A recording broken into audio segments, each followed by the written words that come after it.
Hello, and welcome to the Local Investing Resource Center interview series. My name is James Frazier, and today joining me is Deborah Stinson. Hello. Hi. Deborah, you're a member of Lion. You've been there since the very beginning. Could you just introduce yourself, tell us what you're doing nowadays, and then kind of go back to your background and what brought you to Lion and local investing? Sure. I've been in Port Townsend for about a little over 10 years. I retired here from the east side of Lake Washington. Okay. And since then I've been very involved in the community, and most recently in the last year and a half or so I've been on the city council, which has been a new challenge in my life and very rewarding. Okay. Like I said, prior to that I was involved in a lot of other community efforts. Okay. That kind of led to Lion. Okay. Would you like to hear a little bit about Absolutely. how that came about? Please. One of the first things I got involved with here was to create a group called Local 2020, and many of you out there may be familiar with the Transition Town initiative, with communities coming together to work towards sustainability and reliance as we face the pressures of global warming and peak oil and potential economic collapse. Sure. We kind of formed our group in tandem with Transition Town. We hadn't heard of that effort at that time. Okay. But it's very similar. And we work on balancing the ecology, economy, and community, and we do a lot of education and a lot of action. Okay. And it was about, that was 2006 or so. Sure. And in 2008, George Bush did the first economic stimulus and sent everybody a check for $250. Right. And we were in a meeting at Local 2020, and some of us are saying, well, what good's that going to do? If I don't see that working all that well. Can we pool our money somehow and do some real good in our community?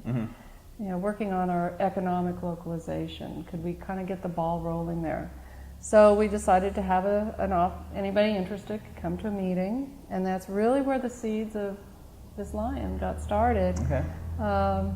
Fortunately, it was about 1 or 2 meetings into that we realized this wasn't as easy as we had all hoped. Right. And you showed up. Okay. So that was a real opportunity for making this thing work.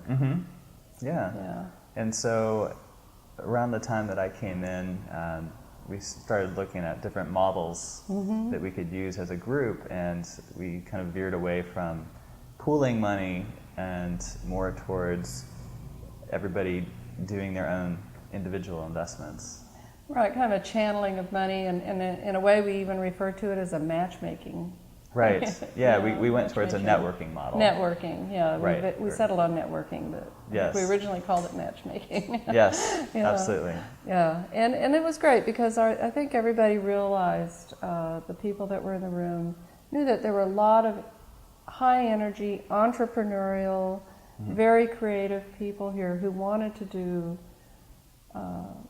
good businesses that would be strong for our economic development and our economic well-being, but also help the community and the environment in the process. But they didn't have the financial means to do that. And we are very fortunate here to have a pretty strong influx of retirees who bring with them nice portfolios. Sure. And a lot of those folks at that time especially were looking at Wall Street and not happy with what their money was doing. Right. It didn't feel good to many of us that our money was being invested in things that we didn't necessarily believe in. Sure. Nor could we be confident that it was going to be there for us when we needed it either. Yeah, right. But that was a model that many of us had built our retirement on, to be able to live off investments. Whether that's the long-term model, right. I don't know. But for people of a certain age, right. That's how we developed our financial strategy to be self-reliant as we moved into the later years. Right. So we wanted to have a way to channel that money locally.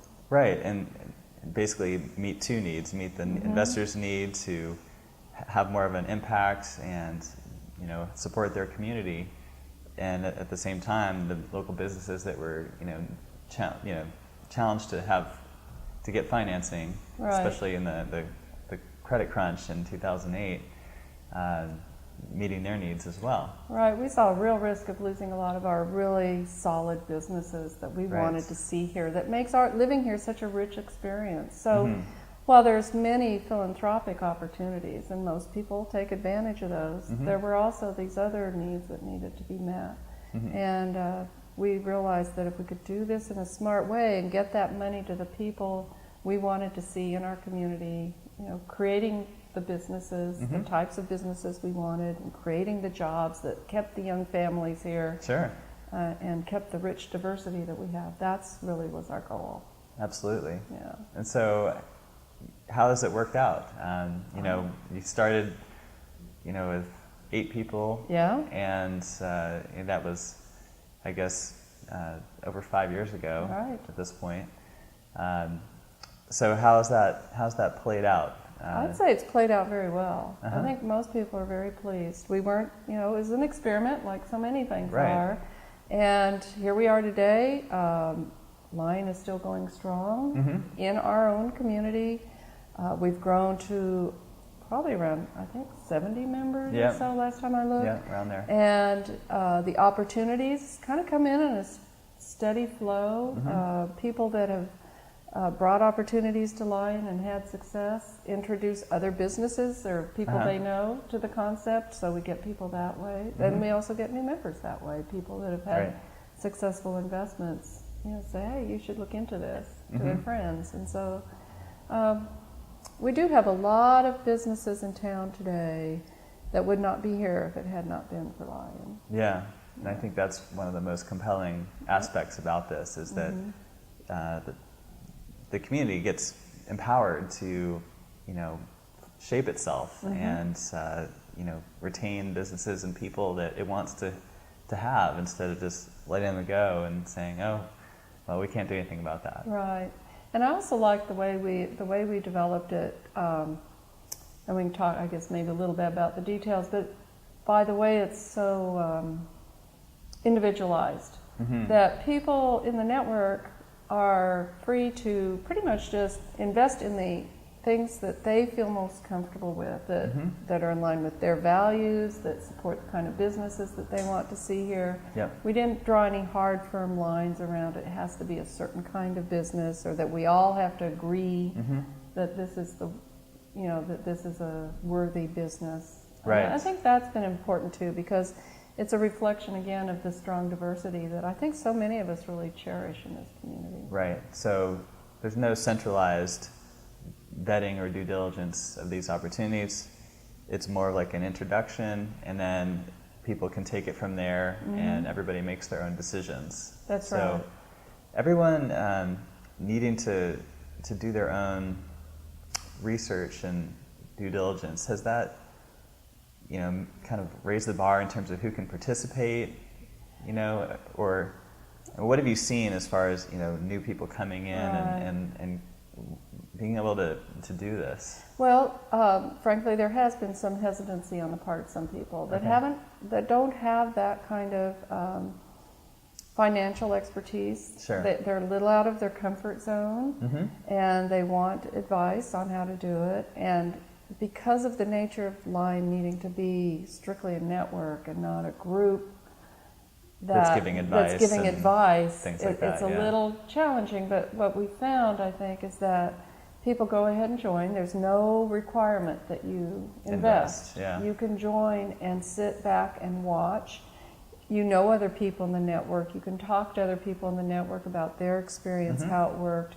And I think most people have access to good financial advisors and planners that are now starting to understand this. I think at first they were some of the financial planners were a little hesitant because it was outside of their realm of experience.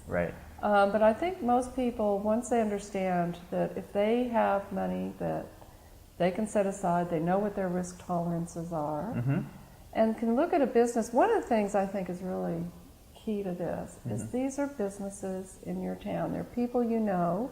You can walk in the business on a regular basis, see how it's going. Talk to the owner. They know you. They don't want to let you down anymore. You know, there's an accountability that you don't have with Wall Street investments. You know, so I think people understand that, and then they also understand. Okay, I'm just going to take out. The nice thing too, we've had enough of the opportunities that come in where they're willing to take multiple investors to keep the individual risk level to a tolerable level. Yeah. And I think that has helped a lot of people too. It lets them dip their toe in, see how it works, understand how it does pay off over time, and then they kind of build their confidence that way. And it's like creating, community, and there's mentorship relationships forming, and and even mentorships between investors and business owners. Oh, absolutely. It's really been fun to watch. So that's all. Those are all things that wouldn't be happening without local investing in this community. That's right. Yeah. So that's really compelling. Yeah. No, I just love walking down the street. Of course, I love this community. Obviously, I just love it on many levels. And it's just so rewarding to be able to walk down the street and look at all these businesses and have some knowledge, even though I didn't personally. Sure. No way I could participate in all of them. I'd love to. Right. But just knowing that they're there because my friends and neighbors stepped up to help make this happen. It's pretty cool. And you helped create the organization that's making that possible. That's true. And there is that little added satisfaction. Very cool. Yeah. Tell us a little bit about the actual process of starting a Lion group or a local investing group.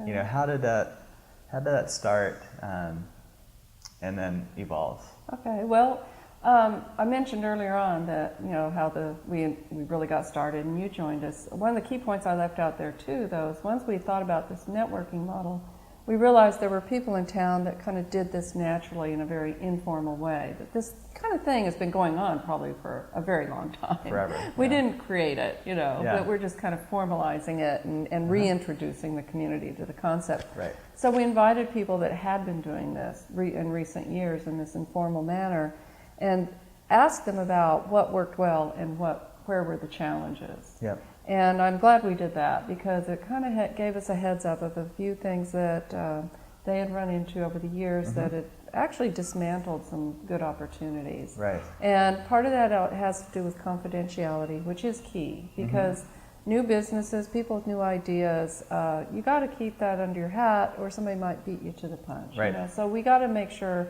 people with the opportunities are confident that they have the confidentiality that they deserve. And the other was exit strategies. When you go into forming LLCs and these other group things, it became a challenge for people that all of a sudden had an unexpected expense needing to do a rapid exit. So that kind of led us to, again, these kind of independent deals. So, right. So everybody is doing a separate deal. There's no pooling of money and it's an LLC group. It's more like businesses might sign a promissory note with a few separate investors that way. Right, but then they can each have their own exit strategies and work independently. And that was a big part of it. And so once we understood that those challenges were out there, we realized we needed to protect not only the investors but also the businesses. So we created what we called a membership agreement. Yeah. And crafted that, ran it by some lawyers to make sure we were staying within the legal boundaries, and they were all very flattering that we had figured out something very creative and threaded that needle. Sure. So we got that done, and so the next step was to get the membership built up, yes, to build the reserves before we went out big. And so many of us just started making phone calls to people we knew who might be interested. We advertised in the newspaper and other media outlets. Yep. Reserved some rooms and had these nice social events, a little food and, beer and wine doesn't help. It always helps. Yeah. And then had people tell stories.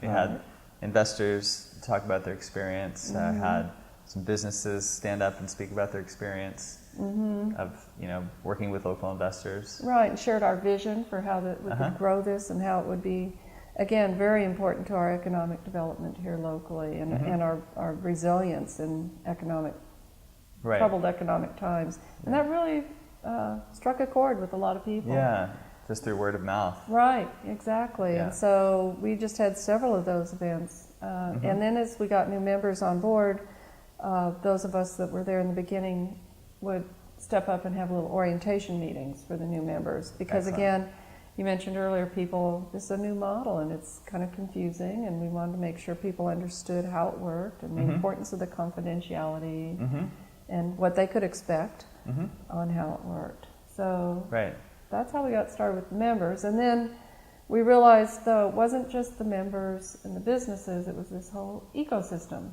Right? That we're not in this by ourselves. This is a full, rich community.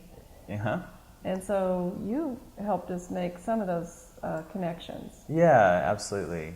What we realized is that businesses don't exist in a vacuum, and they needed not just funding, but a lot of times mentorship, basic entrepreneurship education, accounting. So we connected with the local community college to actually present at some of the classes, entrepreneurship classes that were being given there, tell them about what we do and how we fit in.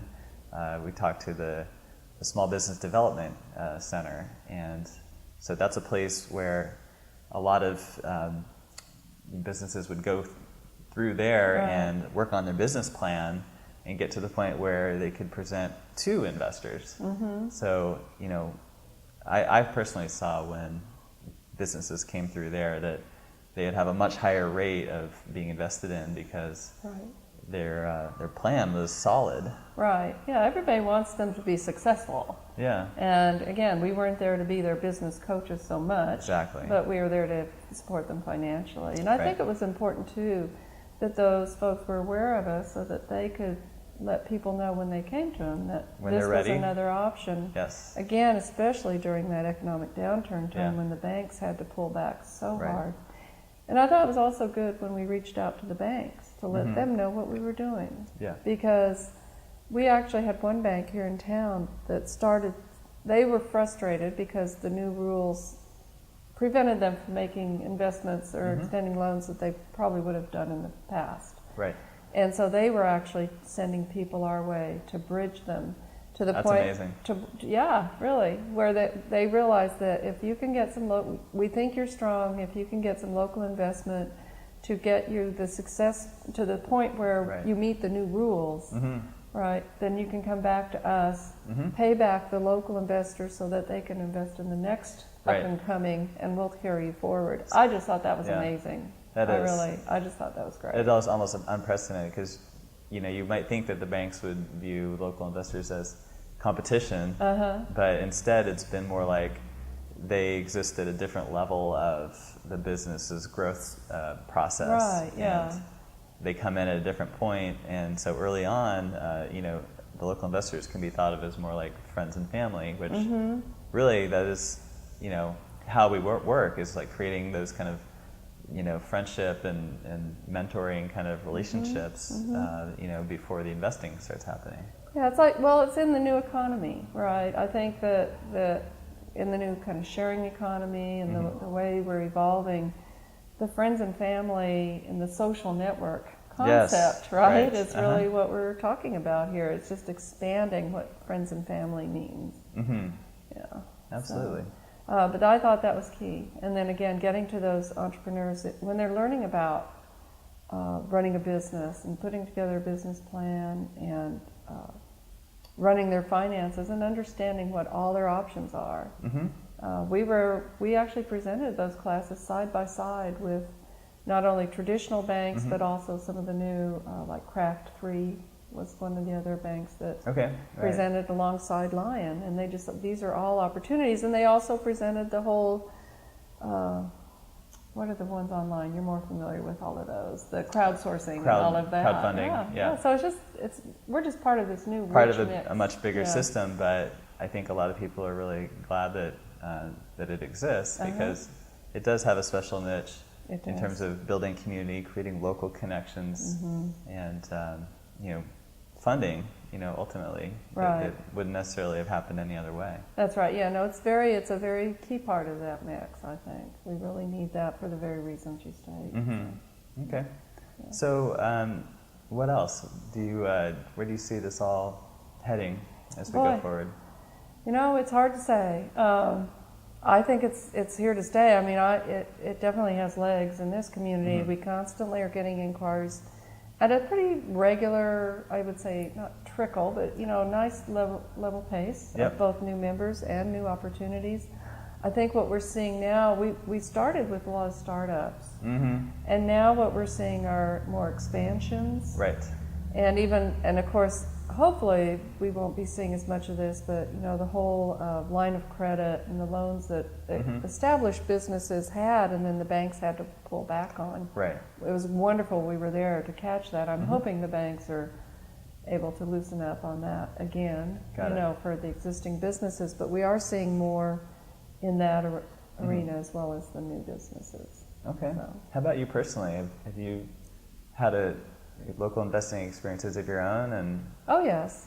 We have very, very rich experience in a local hostel that was going through a major transition, and we were able to help bridge that until they could find what was going to work for them.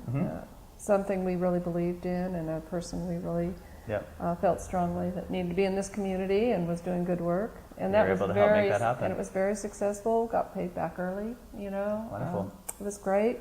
And we just had a brand new one come our way that we got involved in. That we're real excited to see happen here in the near future. And it has a lot of great, fun community implications. So, right. Yeah. And that's really cool that you get to use your investing money to help make things happen that you want to see happen. Right, yeah. That you can go and enjoy yourself. Right, and we're going to be, we're just so looking forward to being able to go to that first gala event that brings this new venue to the community, and then just watch it blossom and flourish. It's going to be fun. Wonderful. Well, any final bits of advice you might have for our audience if they're thinking about starting a Lion or a local investing group of their own? I'd say just do it. We've got this great local investing resource center now that you're putting together, which I think is a wonderful, very heartening outgrowth of what is happening here. Right. Building on that success. And I'd just say you've got the resources, it's there, it's ready, it's proven.